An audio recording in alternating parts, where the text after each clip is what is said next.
अस्सलाम वालेकुम फ्रेंड्स, मैं हूं मोहम्मद ऐज़न और आप देख रहे हैं इस वक्त मेरा यूट्यूब चैनल इंग्लिश टीचर। आज हम एक लिटरेरी थ्योरी न्यू हिस्टोरिसिज्म को डिस्कस करने जा रहे हैं। सो वीडियो शुरू करने से पहले आप मेरे चैनल को लाइक करें, सब्सक्राइब करें और बेल के आइकन को ज़रूर प्रेस कर लें ताकि आने वाली मज़ीद वीडियोज़ आपको मिलती रहें। Let's begin. आज की हम इस वीडियो में ये समझने की कोशिश करेंगे कि ये जो न्यू हिस्टोरिसिज्म है ये क्या है, आखिर ये आइडिया आया तो आया कहाँ से। तो ये सारी चीज़ें आज हम इस वीडियो में डिस्कस करेंगे।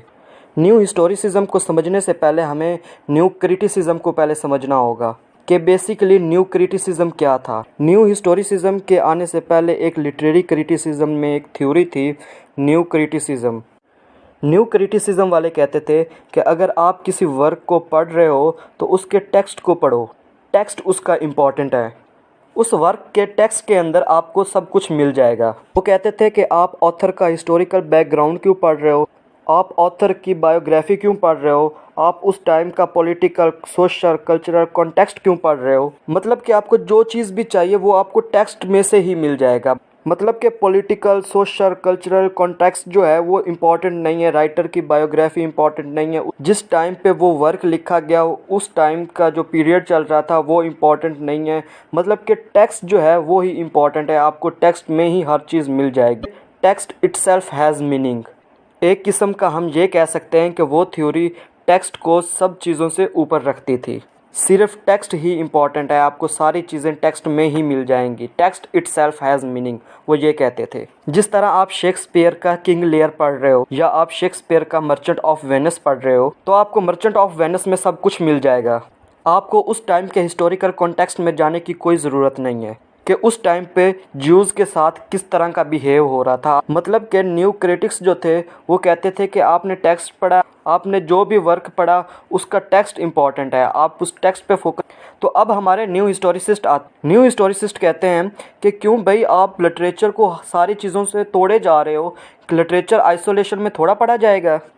लिटरेचर जो है वो उन सारी चीज़ों का हिस्सा है। लिटरेचर जो है वो उस टाइम को बताता है जिस टाइम पे वो वर्क लिखा गया। लिटरेचर उस टाइम का हिस्टोरिकल, कल्चरल, पॉलिटिकल कॉन्टेक्स्ट बताता है। तो इन सारी चीज़ों के बगैर आप लिटरेचर को आइसोलेशन में थोड़ा पढ़ोगे कि आप लिटरेचर को आइसोलेशन में पढ़ना स्टार्ट कर दोगे। कि लिटरेचर उन सारी चीज़ों का हिस्सा है, उस टाइम को बताता है, उस टाइम की क्या सोशल वैल्यूज़ थी, क्या पॉलिटिकल, कल्चरल कॉन्टेक्स्ट था। तो ये सारी चीज़ें जो हैं ये उस लिटरेचर का हिस्सा होती हैं, ये हिस्टोरिसिस्ट कहते थे।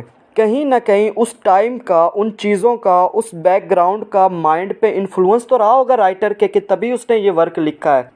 उस टाइम की जितनी भी सिचुएशन थी, जितनी भी कंडीशन थी उस टाइम पे, जो भी चल रहा था सोसाइटी में, कल्चर में, पॉलिटिकल में, तो उन सारी चीज़ों का इन्फ्लुएंस जो था वो राइटर के माइंड पे था, जिसकी वजह से तो उसने ये अपना वर्क लिखा है। कहीं ना कहीं उसका पर्सनल पॉइंट ऑफ व्यू उसके वर्क में ज़रूर शामिल होगा। ये थोड़ी हो सकता है कि सारा का सारा आपका वर्क इमेजिनेशन पे हो।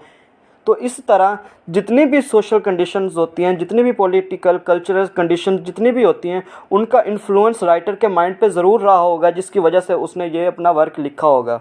तो जितने भी राइटर हैं उनका अपना पर्सनल पॉइंट ऑफ व्यू उनके वर्क में होता है। ये थोड़ी होता है कि सारा का सारा वर्क जो है वो इमेजिनेशन पे हो। कहीं ना कहीं आपका personal point of view writer का उसके अंदर शामिल होता है, और वो जो पर्सनल पॉइंट ऑफ व्यू होता है वो उनकी सोशल, पॉलिटिकल कंडीशन का इन्फ्लुएंस राइटर के माइंड पे होता है, जिसकी वजह से वो अपना पॉइंट ऑफ व्यू अपने इस वर्क में देता है। अब हम न्यू हिस्टोरिसिज्म के बारे में बात कर रहे हैं। अब न्यू का वर्ड हमने यहाँ पे यूज़ किया तो इसका मतलब कि ओल्ड का भी कोई हिस्टोरिसिज्म का कोई थ्योरी आई होगी। तो जो ओल्ड स्कूल ऑफ हिस्टोरिसिज्म है वो कहते थे कि हिस्ट्री जो है वो इम्पॉर्टेंट है। वो लिटरेचर को हिस्ट्री के बाद मानते थे। मतलब कि वो कहते थे कि हिस्ट्री है तो लिटरेचर है। मतलब कि वो हिस्ट्री को लिटरेचर से ज़्यादा इम्पोर्टेंस देते थे। उसके बाद न्यू क्रिटिक्स आए। न्यू क्रिटिक्स जो थे वो लिटरेचर को इम्पोर्टेंस देते थे, वो लिटरेचर को ऊपर रखते थे और हिस्ट्री को नीचे रखते थे। उनके नज़दीक लिटरेचर जो है वो इम्पॉर्टेंट है हिस्ट्री के निस्बत। उसके बाद न्यू हिस्टोरिसिस्ट आते हैं। वो कहते हैं कि हिस्ट्री और लिटरेचर दोनों एक दूसरे के बराबर हैं। लिटरेचर जो है वो इनकम्प्लीट है हिस्ट्री के, और हिस्ट्री इनकम्प्लीट है लिटरेचर के। मतलब कि लिटरेचर और हिस्ट्री दोनों इम्पॉर्टेंट चीज़ें हैं, दोनों एक दूसरे के इम्पॉर्टेंट हैं, दोनों एक दूसरे के इक्वल हैं, ये कहते थे न्यू हिस्टोरिसिस्ट। उस टाइम पे एक कोटेशन चलती थी, textuality of history, historicity of text. मतलब कि लिटरेचर जो है वो हिस्ट्री के साथ है और हिस्ट्री जो है वो लिटरेचर के साथ है। ये दोनों एक दूसरे के लिए बहुत इम्पॉर्टेंट हैं। मतलब कि बिना स्टोरी बनाए, बिना सब्जेक्टिव व्यू रखे आप हिस्ट्री भी नहीं सुना सकते दुनिया को। तो हम इस नतीजे पे पहुँचे कि विदाउट हिस्ट्री के, विदाउट बैकग्राउंड के हम कोई भी एक अच्छा वर्क प्रोड्यूस नहीं कर सकते। तो किसी भी वर्क के लिए उसका historical background, cultural, political, social context most important है किसी भी वर्क के लिए। तभी आप एक अच्छा वर्क जो है वो आप लिख सकते हैं, प्रोड्यूस कर सकते हैं। यहाँ पे मैं एक आपको एग्जांपल देता हूँ। चार्ल्स डिकन की एक नावल है टेल ऑफ टू सिटीज़। अब फ़र्ज़ करो कि इस नावल में से अगर फ्रेंच रेवोल्यूशन हम निकाल लें, जो कि इस नावल का पार्ट है फ्रेंच रेवोल्यूशन।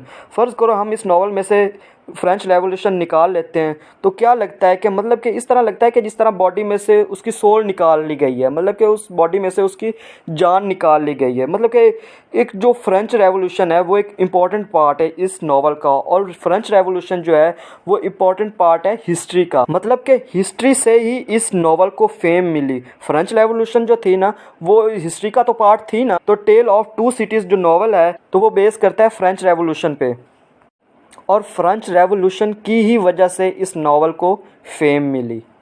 आप शेक्सपियर का वर्क मर्चेंट ऑफ वेनिस को अगर देखते हैं तो आपको कहीं ना कहीं लगेगा कि जो शेक्सपियर हैं वो एंटीसेमेटिक हैं, मतलब कि वो ज्यूज़ से नफ़रत करते हैं। तो आपको थोड़ा सा वो एलिमेंट आपको उसमें नज़र आएगा।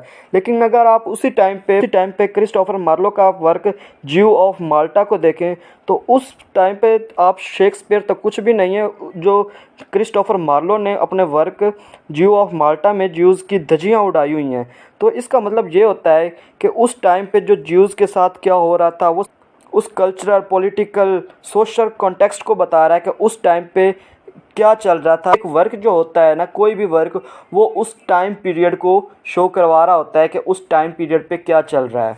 न्यू हिस्टोरिसिस्ट जो कहते थे वो कहते थे कि टेक्स्ट पढ़ो, ठीक है इम्पॉर्टेंट है, आप टेक्स्ट पढ़ो, लेकिन उसके साथ उसके कॉन्टेक्स्ट को भी लाजमी पढ़ो।